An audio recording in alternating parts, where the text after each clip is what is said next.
Carlos Arauz García nos acompaña. Don Carlos, buen día. Muy buenos días, contento siempre por compartir con ustedes. Mis mañanas son diferentes, de verdad, cuando arrancan en radiografía. Gracias. Hombre, gracias a usted por acompañarnos. Mire, no le vamos ni siquiera a hacer preguntas, le dejamos a usted carta blanca para que ponga sobre la mesa el tema que usted quiere exponer y analizar esta mañana, don Carlos. Por ser chilcano. Eso es tamaño, honor y halago por cederme este espacio. Yo siento de nuevo que Panamá vive una encrucijada muy particular, histórica, sin lugar a dudas, cuando tenemos vientos de cambios tan potentes y poderosos que pasan por estelas de malos manejos, corrupción, falta de transparencia, una rendición de cuentas limitada, en tanta manifestación de la cosa pública, tenemos entonces definitivamente que hacer un alto. El alto quizás se presenta como oportuno este 1 de julio, cuando escucharemos al líder máximo de todos los panameños y panameñas expresar entonces el compendio de sus logros durante los últimos 12 meses. Y es un discurso que ojalá despierte de nuevo la esperanza y la fe en algún tipo de cambio drástico que le dé ese golpe de timón. Toda recuperación económica, de nuevo, tiene que pasar por un proceso de programación, de planificación, de análisis y de ejecución. Lamentablemente ha habido espacio para mejorar mucho en los últimos 12 meses. La vacunación, que hoy día tiene que ser prioritaria, siento todavía que tanto del sector privado, y esta es una crítica constructiva también para el sector privado, que puede hacer mucho más en temas quizás de dar libertades a sus colaboradores para que se vacunen. La recuperación económica pasa por la vacunación. Tenemos que volcarnos a un ejercicio mucho más disciplinado para poder entonces contrarrestar este virus, porque el confinamiento está a la vuelta de la esquina. Los casos se están disparando, tercera ola en plena ejecución, y lo último que necesita este país es una desaceleración provocada por un nuevo confinamiento. Lamentablemente, Panamá ha sido de los más estrictos confinadores, de los más estrictos y disciplinados limitadores de movilización, tanto la física como la económica, como la socioeconómica. Somos el país que más días ha perdido de clases. Nuestros alumnos, nuestros jóvenes, nuestra primera infancia y nuestros adolescentes están sufriendo los embates de esas decisiones. Y de nuevo, no es tan fácil como prender y apagar un interruptor de electricidad. El Consejo Nacional de la Empresa Privada ha presentado 47 propuestas que se deben traducir en un análisis que esperamos en las próximas 2 o 3 semanas sea escuchado y presentado a la nación. Y lamentablemente, de nuevo, siguen habiendo pues escándalos y áreas de oportunidad ante la opacidad que se manejan sectores que deberían ser los que repunten a la economía. La economía, de nuevo, en Panamá sigue siendo muy concentrada en segmentos. El Canal de Panamá, el movimiento de contenedores, la minería, el tema de telecomunicaciones, y 3 de los 4 sectores que acabo de mencionar lamentablemente han enfrentado situaciones muy difíciles, justificando el accionar de las personas que están involucradas en la toma de decisiones. Pareciera que el país sigue dando tumbos, sigue estando enmarañado en esa dura actuación de algunas personas que pareciesen pues tener los intereses individuales por encima de los intereses del país. En la medida que sigamos teniendo estas acciones individualistas, egoístas, Panamá no podrá salir del duro atolladero en el que estamos. Acerca de esta recuperación económica, y que si bien es cierto, Carlos, este gobierno ha sido un gobierno de puertas abiertas para conversar frecuentemente con el sector empresarial, sí sienten que la recuperación va muy lenta. De hecho, desde la semana pasada he estado conversando con diversos sectores acerca de la incertidumbre que les da lo que viene a partir del 1 de julio hasta diciembre, donde no han podido ni siquiera recuperar algo de lo que han perdido, donde no ven tampoco que es rentable sus negocios, o sea, no les está dando para poder pagar compromisos, planillas y demás. ¿Cómo va a visualizarse este próximo semestre en materia económica? Y hay varios factores, si bien es cierto, hubo un par de flexibilización con respecto al tema de las fechas de pago, de las declaraciones de renta y demás. Ahora se está hablando también de la homologación de las impresoras fiscales. Los municipios no dejaron de cobrar a los arrendatarios, básicamente a todo el sector empresarial PYME. Es complicado, o sea, cuando te enumero varias cosas, la situación no es tan alentadora. No, La situación no es alentadora, sin embargo, las proyecciones de crecimiento económico son positivas. Los analistas, quizás los locales, que somos a lo mejor más conservadores porque tenemos el dedo en el pulso de lo que está pasando en la calle, son 3 meses que tenemos de espacio, de alivio para tratar de negociar, de acercarse. Es importantísimo que las personas, tanto naturales como jurídicas, se acerquen a los bancos para que el diálogo sea la alternativa, que sea la que eventualmente se traduzca en consecuencia notoria positiva de corto plazo. Hay mucha disponibilidad para conversar, pero al mismo tiempo hay quizás poco espacio para maniobrar. Esperemos de nuevo que haya un replanteamiento para la creación de trabajo y en el marco, yo creo, desde mi perspectiva, que el país se va a seguir endeudando, pero que el uso de esa deuda sea quizás mejor planificado, mejor utilizado hacia obras específicamente de macro infraestructura que genere mucho más empleo, que genere una rueda de crédito más agresiva y que haya una onda expansiva de crecimiento en muy corto plazo.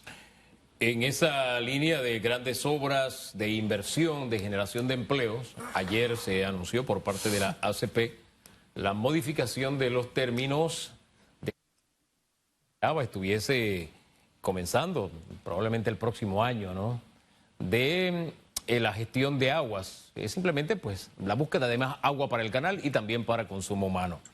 Y se tenía previsto que esta obra se comenzara a construir, que estuviera lista en el 2025. Sin embargo, los próximos 2 años van a tomarse para más estudios de factibilidad, prefactibilidad, diseño, y después irían entonces a una licitación. Los términos de la licitación pues han sido cambiados. Insisto, con el ánimo de ensayar a ser justos, ya el administrador nos había dicho en debate abierto hace varias semanas, nos había advertido de la incomodidad de las empresas que decían, no, espérate, esto de que tú me des a mí el diseño y me pongas toda la carga no nos resulta conveniente. Pero el punto al que quiero ir es una de las grandes obras, porque uno las tiene visualizadas, tercera línea del metro, etcétera. Uno sabe que esas obras van a generar empleo. Y esta era una precisamente de esas que al arrancar iba a generar empleo. ¿Cómo ve usted el panorama sacando del ajedrez esta pieza? Se complica tanto más porque en la actualidad tenemos 18.000 millones de dólares en proyectos que están en ejecución. Lamentablemente la situación pandémica y la débil situación fiscal del país pues ha impedido que se siga construyendo con la celeridad y con la velocidad que necesita. Esos 18.000 millones de dólares están allí en ejecución, en diferentes fases, en diferentes facetas. En adición a eso, habíamos hablado de 11.000 millones de dólares que estaban por ser ejecutados en los próximos 3 a 5 años. Pero lamentablemente y dolorosamente tampoco hay un fondeo específico para esas obras de infraestructura. Cuando sumas lo que están dando con lo que está por ser asignado, estás hablando de casi 30.000 millones de dólares, que es la mitad del Producto Interno Bruto del país, que pudiese estar en ejecución en los próximos 5 años. Yo vuelvo lamentablemente al tema de planificación, de programación, de planes y de visiones que se ejecuten, pero con indicadores que realmente miran lo importante, miran el impacto. No es un concierto ni un concurso de popularidad. Yo siento particularmente cuando entramos en el análisis frío, tanto de números como de estadística, como de conductas y comportamientos, que pareciera que el modelo de liderazgo en Panamá pasa por un proceso de quién tiene más likes. Aquí quién tiene más ganchitos en su cuenta de Instagram, quién tiene más likes en Facebook, y no necesariamente en el número de vidas que estamos impactando. Y eso realmente molesta, duele y es incómodo. Esta obra de infraestructura importante en el Canal de Panamá puede entender el tema de planificación, de volver hacia atrás, de retroceder y tratar de analizarla desde otro punto de vista, pero me incomoda mucho la conversación que hemos venido teniendo los últimos días sobre Panama Ports. Yo no escuché en ningún momento a ningún candidato hace 3 años, cuando había campaña política dura y venían las elecciones de 2019, hablar de que una situación como esta era posible enfrentarla, porque no se habla de la planificación. Sabíamos todos desde hace 3 años que había una negociación pendiente con Panama Ports. Yo quisiera saber cuántas personas en un plan país hablaron de política portuaria, la conceptuaron e incluyeron la negociación con Panama Ports como parte de un pilar a modificarse. Yo dificulto que los candidatos lo estaban viendo así porque definitivamente el modelo que tenemos, el mental y el que ejecutamos lamentablemente en el tiempo, no es un modelo que está pretendiendo el impacto en la vida de la gente. Estamos concentrados ya sea en intervención estatal o estamos concentrados en el neoliberalismo de libre empresa que todo lo puede y que todo lo hace. Vivimos en conceptos radicales extremos y en la medida que Panamá sigue en ese sentido, sin enfocarse en algo más social, algo más humano, estaremos enfrentando problemas muy serios. La desigualdad nos seguirá ahogando y será un país donde la división, la falta de tolerancia siga dictando nuestro norte, y eso es muy peligroso. 3 añitos para llegar al 2024. Creo que hay que anotar todos esos temas que se renuevan cada 25 años, por ejemplo, tema puertos. Claro. Sí.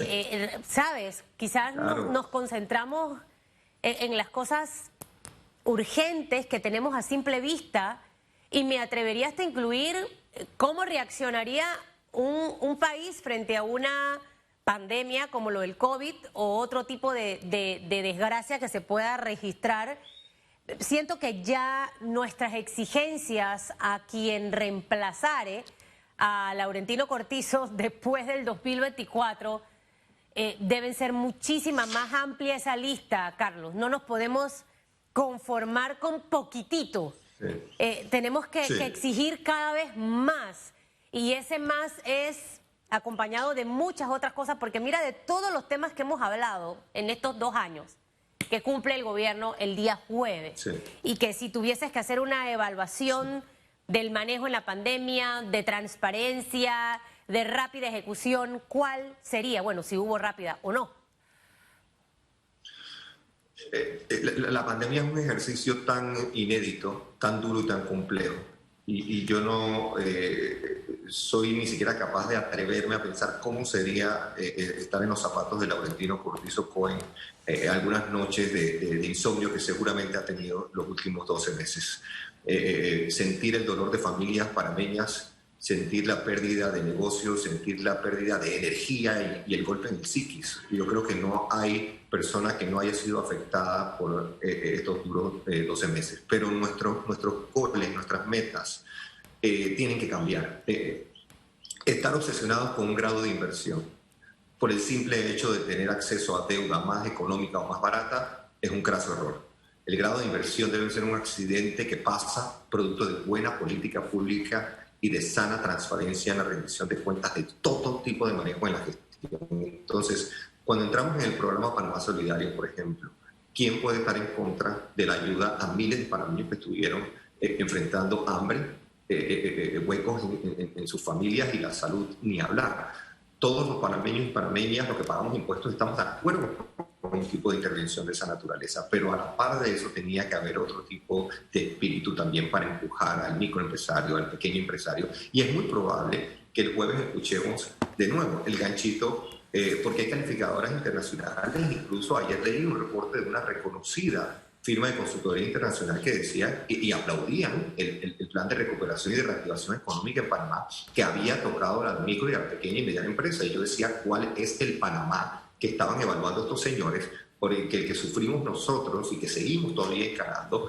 El micro y el pequeño empresario la pasa mal, no tiene acceso a crédito, no tiene acceso a flexibilidad, se le complica el tema de tramitología. Entonces, la pandemia en sí, de nuevo, con sus crisis, no la sanitaria, la económica, la social, nos sacudió. Y ahora también tengo que hacer el llamado al sector privado. Tenemos también que enfocarnos en el tema del medio ambiente, tenemos que cuidar el agua, lo socioeconómico y la gobernanza en cada una de nuestras instituciones. Estos son indicadores que el mundo está midiendo ahora post pandemia, y nosotros tenemos que hacer esos ajustes. Crecimiento económico debe estar allí. Panamá nada más con los puertos, el canal de Panamá, el movimiento en zona libre y la intermediación bancaria debe tener un crecimiento del 4% garantizado todos los años, por encima de la norma de cualquier país en el mundo. El problema es que del 4 al 7%, entonces tenemos que ser mucho más innovadores, eficientes y ejecutar. Y que nos midan por eso, provocando cambios reales en la vida de la gente. Si no hay cambios reales en la vida de la gente, sigue siendo un concurso de popularidad, y para eso mejor dejen a la gente en TikTok, que bailen, que salten y que provoquen algún tipo de comedia económica y barata, pero no la administración de un país ni de la cosa pública. Para eso hay que ser más serios, hay que ser más sensatos y buscar las soluciones que impacten y mejoren la vida de los panameños. Me encantó tu cierre. Check, check, check, check. Like, like, like, like. Así miles de corazones. Tu, tu, tu, tu, tu, tu, tu, tu, tu, tu, tu, tu, tu, tu. Don Carlos, gracias. Y me quedo pensando en eso de estar en contacto con la realidad. El mensaje del 1 de julio del presidente tiene que estar así, bien identificado con la gente, muy en contacto con la realidad que estamos viviendo. Para con los pies sobre la tierra, mirar hacia adelante. Contacto y realista, Sí, porque señor. creo que más allá de que se digan cosas que conecten, es ver esa ejecución de lo que digo. Sí, sí. Por eso le digo, los pies puestos sobre la tierra. Bien, sí, Ya sí. hemos señor. escuchado Pero en fin, muchas será. cosas, ¿no? Muchas cosas bonitas, muchas cosas lindas. Ahora hay que ver las cosas lindas. Don Carlos, gracias. Chao, Araúz. Bendiciones, buen día, se les quiere luego. mucho.